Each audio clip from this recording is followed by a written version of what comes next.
നമസ്കാരം, ഏവർക്കും pre market റിപ്പോർട്ട്സുകളിലേക്ക് സ്വാഗതം. ഇന്ന് മെയ് 27. അങ്ങനെ ഇന്ന് മുതൽ നമ്മൾ നിഫ്റ്റിയുടെ പുതിയൊരാഴ്ചയിലെ വീക്ക്ലി കോൺട്രാക്ട്സിലേക്ക് എൻ്റർ ആവുകയാണ്. അതേസമയം തന്നെ നാളെ ഇന്ത്യൻ മാർക്കറ്റിന് അവധിയാണ്, ബക്രീദുമായി ബന്ധപ്പെട്ടുകൊണ്ട് തന്നെ. ആയതിനാൽ നാളെ നടക്കേണ്ടിയിരുന്ന സെൻസെക്സിന്റെ മന്ത്ലി എക്സ്പയറി ഇന്നാണ്. അതുകൊണ്ട് തന്നെ ഇന്ന് മാർക്കറ്റിൽ വോൾട്ടാലിറ്റിയും എക്സ്പെക്ട് ചെയ്യേണ്ടതായിട്ട് വരും. വെസ്റ്റ് ഏഷ്യയുമായി ബന്ധപ്പെട്ടുകൊണ്ട് കാര്യമായ പുതിയ അപ്ഡേറ്റ്സുകളൊന്നും വരുന്നില്ല. കഴിഞ്ഞ ദിവസം യുഎസിന്റെ ഭാഗത്ത് നിന്നും ഇറാന് നേരെ ആക്രമണം ഉണ്ടായെങ്കിൽ കൂടിയിട്ടും അതിന്റെ ഒരു പ്രത്യാക്രമണം ഇന്നലെ രാത്രി പ്രതീക്ഷിച്ചിരുന്നെങ്കിലും ഇറാന്റെ ഭാഗത്ത് നിന്നും ഫർദർ ആയിട്ടുള്ള പുതിയ നടപടികളൊന്നും വന്നിട്ടുമില്ല. ആയതിനാൽ തന്നെ വെസ്റ്റ് ഏഷ്യയുമായി ബന്ധപ്പെട്ടുള്ള സമാധാന നടപടികളും പ്രശ്നങ്ങളും സ്റ്റാൻഡ് സ്റ്റിലായിട്ട് തന്നെ തുടരുന്നുണ്ട്. അതുകൊണ്ട് തന്നെ വരും ദിവസങ്ങളിൽ വെസ്റ്റ് ഏഷ്യയുമായി ബന്ധപ്പെട്ടുള്ള ഡെവലപ്മെന്റ്സുകൾ കീനായിട്ട് തന്നെ വാച്ച് ചെയ്യേണ്ടിയിരിക്കുന്നു. മാർക്കറ്റിലേക്ക് വന്നു കഴിയുമ്പോൾ Bata India, physics Wallah, Cello World, Aditya infotech, Cummins India, GMR airports, PC jeweller, PG electroplast, Surya life science, Swan defence തുടങ്ങിയ സ്റ്റോക്കുകൾ ഇന്ന് അവയുടെ ക്വാർട്ടർ 4 ഏർണിംഗ്സുകൾ പ്രസിദ്ധീകരിക്കും.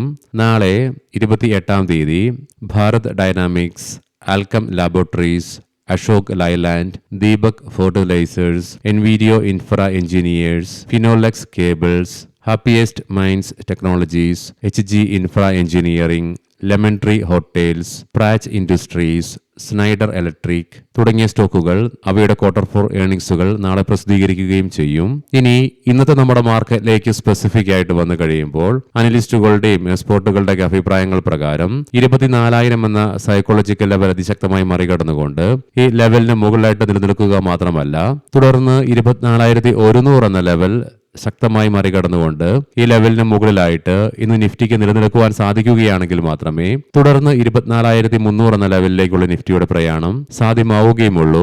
എന്നാൽ അതേസമയം 24,000 എന്ന സൈക്കോളജിക്കൽ ലെവൽ മറികടന്നുകൊണ്ട് ഈ ലെവലിന് മുകളിലായിട്ട് നിലനിൽക്കുവാൻ സാധിക്കുന്നില്ലെങ്കിൽ കൺസോളിഡേഷനുള്ള സാധ്യതകളും ഇന്ന് തള്ളിക്കളയാനാവുകയില്ല.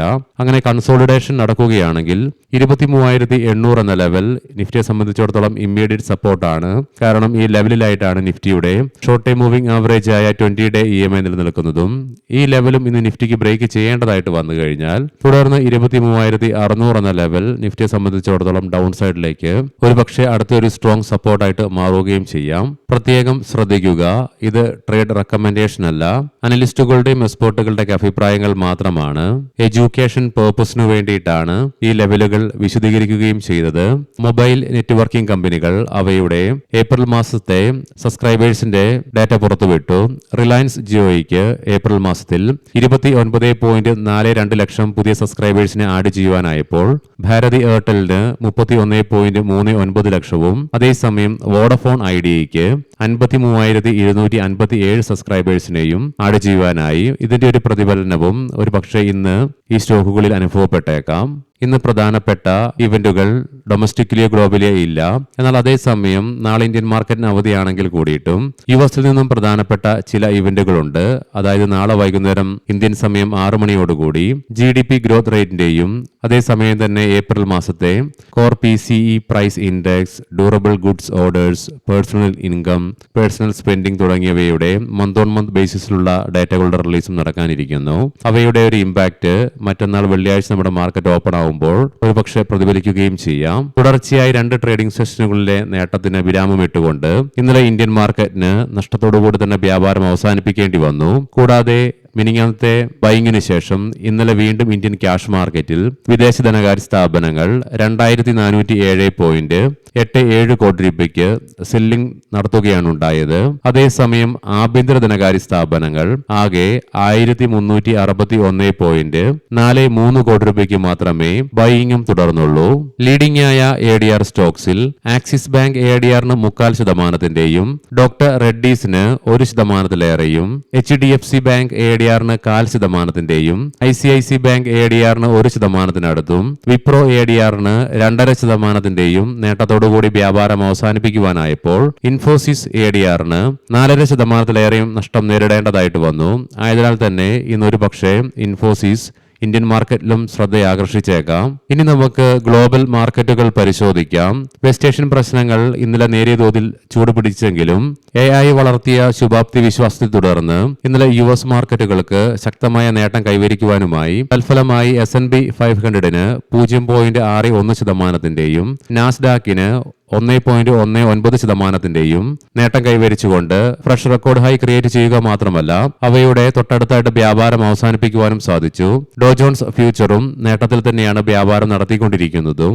അതേസമയം യൂറോപ്യൻ മാർക്കറ്റ്സിൽ UK മാർക്കറ്റിന് 0.5% നേട്ടത്തോടുകൂടി വ്യാപാരം അവസാനിപ്പിക്കുവാനായപ്പോൾ ഫ്രാൻസ് മാർക്കറ്റിന് 1%-ലേറെയും ജർമ്മൻ മാർക്കറ്റിന് 0.25%-ലേറെയും നഷ്ടത്തോടുകൂടിയും വ്യാപാരം അവസാനിപ്പിക്കേണ്ടതായിട്ടും വന്നു. നിലവിലെ ഗിഫ്റ്റ് നിഫ്റ്റിയുടെ ഇൻഡിക്കേഷൻ പ്രകാരം ഫ്ലാറ്റ് ആയിട്ടുള്ളൊരു ഓപ്പണിംഗ് ആണ് ഇന്ന് നമ്മുടെ മാർക്കറ്റിൽ എക്സ്പെക്ട് ചെയ്യുവാനായിട്ട് സാധിക്കുക.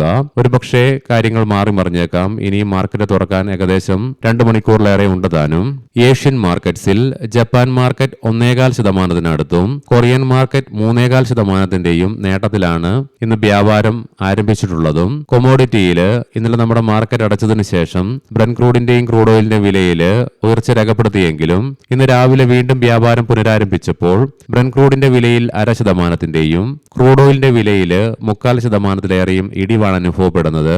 എങ്കിലും ബ്രന്റ് ക്രൂഡിന്റെ വില 99.05 എന്ന ലെവലിലേക്കും ക്രൂഡ് ഓയിലിന്റെ വില $93.08 പെർ ബാരൽ എന്ന നിലയിലേക്കും എത്തിച്ചേർന്നു. അതേസമയം ഗോൾഡിന്റെ വില $4,515.04 പെർ ഔൺസ് എന്ന നിലയിൽ ഫ്ലാറ്റ് ആയിട്ടാണ് ട്രേഡിംഗ് നടത്തിക്കൊണ്ടിരിക്കുന്നതും. ഇനി നമുക്ക് സ്പെസിഫിക് ആയിട്ട് നിഫ്റ്റിയുടെ ടെക്നിക്കൽസുകൾ പരിശോധിക്കാം. ഇന്നത്തോടുകൂടി അടുത്ത ആഴ്ചയിലേക്കുള്ള വീക്ക്ലി കോൺട്രാക്ട്സിൽ ഏകദേശം ഓപ്പൺ ഇൻട്രസ്റ്റുകളൊക്കെ ക്രിയേറ്റ് ചെയ്യപ്പെടുകയും ചെയ്യും. എങ്കിലും നിഫ്റ്റിയുടെ PCR 0.92 എന്ന നിലയിലും മാക്സ് പെയിൻ 24,000 എന്ന ലെവലിലുമായിട്ടാണ് നിലകൊള്ളുന്നത്. ഇന്നലെ ഉണ്ടായ ഇടിവിനെ തുടർന്ന് നിഫ്റ്റിക്ക് ഒത്തിരിയേറെ കാലങ്ങൾക്ക് ശേഷം നേടാനായി അതിന്റെ മിഡ് ഡേ മൂവിംഗ് ആവറേജിലുള്ള ഗ്രിപ്പ് നഷ്ടപ്പെട്ടു. എങ്കിലും ഷോർട്ട് ടൈം മൂവിംഗ് ആവറേജുകളുടെ മുകളിലായിട്ട് ട്രേഡിംഗ് അവസാനിപ്പിക്കുവാനും സാധിച്ചു. RSIയിലും ഇടിവ് രേഖപ്പെടുത്തിയതിനെ തുടർന്ന് 54.35 നിന്നും 51.51 എന്ന ലെവലിലേക്ക് ഇടിവും രേഖപ്പെടുത്തി നേരിയത്. വീക്കിലി ഓപ്ഷൻസ് ഡാറ്റ പ്രകാരം 24,000 എന്ന സ്ട്രൈക്കിലാണ് കോൾ സൈഡിൽ ഏറ്റവും കൂടുതൽ ഓപ്പൺ ഇൻട്രസ്റ്റ് കാണുവാനായിട്ട് സാധിക്കുക. അതേ സ്ട്രൈക്കിൽ തന്നെയാണ് ഏറ്റവും കൂടുതൽ കോൾ റൈറ്റിംഗ് നിലവിൽ കാണുന്നതും. അതേസമയം പുട്ട് സൈഡിലേക്കും 24,000 എന്ന സ്ട്രൈക്കിലാണ് ഏറ്റവും കൂടുതൽ ഓപ്പൺ ഇൻട്രസ്റ്റ് കാണുവാൻ സാധിക്കുന്നതെങ്കിലും 23,200 എന്ന സ്ട്രൈക്കിലാണ് ഏറ്റവും കൂടുതൽ പുട്ട് റൈറ്റിംഗ് നിലവിൽ കാണുക. ഇനി നമുക്ക് ഇന്നത്തെ പ്രധാനപ്പെട്ട സ്റ്റോക്കിംഗ് ന്യൂസുകൾ പരിശോധിക്കാം. മുൻകൂട്ടി ഓർമ്മിപ്പിച്ചുകൊള്ളട്ടെ, ഇത് ഒരു ബൈ ഓർ സെൽ റെക്കമെൻഡേഷൻ അല്ല. കോൾ ഇന്ത്യ ഓഹരി 1-ന് 412 രൂപ പെർ ഷെയർ എന്ന ഫ്ലോർ പ്രൈസില് മെയ് 27 ഇന്നും മെയ് 29 മറ്റന്നാൾ വെള്ളിയാഴ്ചയുമായിട്ട് ഇന്ത്യ ഗവൺമെന്റ് കോൾ ഇന്ത്യയിലെ 1% വരുന്ന ഓഹരികൾ ഓഫർ ഫോർ സെയിലിലൂടെ വിറ്റഴിക്കും. Swastik green energy solar PV മോഡ്യൂളുകൾ വിതരണം ചെയ്യുന്നതിനായിട്ട് 171.45 കോടി രൂപയുടെ ഓർഡർ കമ്പനിക്ക് ലഭിച്ചു. കാനറ ബാങ്ക് 2026-27 സാമ്പത്തിക വർഷത്തേക്കായുള്ള ബാങ്കിന്റെ മൂലധന സമാഹരണ പദ്ധതി പരിഗണിക്കുന്നതിനും അംഗീകരിക്കുന്നതിനുമായിട്ട് ജൂൺ 2-ന് ബാങ്കിന്റെ ബോർഡ് യോഗം ചേരും.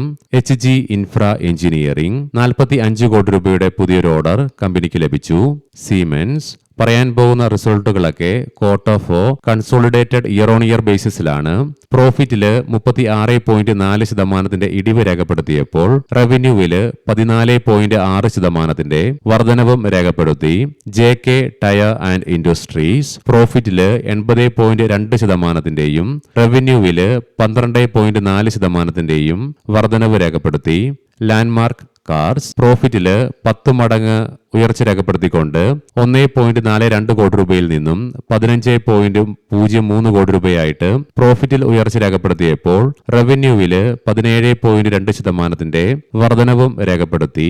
ഗാന്ധാർ ഓയിൽ റിഫൈനറി ഇന്ത്യ പ്രോഫിറ്റില് 248.6%-യും റവന്യൂവില് 13.7%-യും വർധനവ് രേഖപ്പെടുത്തി. രാം രത്ന വയേഴ്സ് പ്രോഫിറ്റിൽ 116 66.8%, റവന്യൂവില് 83.2% വർധനവ് രേഖപ്പെടുത്തി. ONGC നെറ്റ് പ്രോഫിറ്റില് 46%, റവന്യൂവില് 4% വർധനവ് രേഖപ്പെടുത്തി. ഏവർക്കും നല്ലൊരു ട്രേഡിംഗ് ദിനം ആശംസിക്കുന്നു. വൈകുന്നേരം പോസ്റ്റ് മാർക്കറ്റ് റിപ്പോർട്ട്സുമായി കണ്ടുമുട്ടാം. നന്ദി, നമസ്കാരം.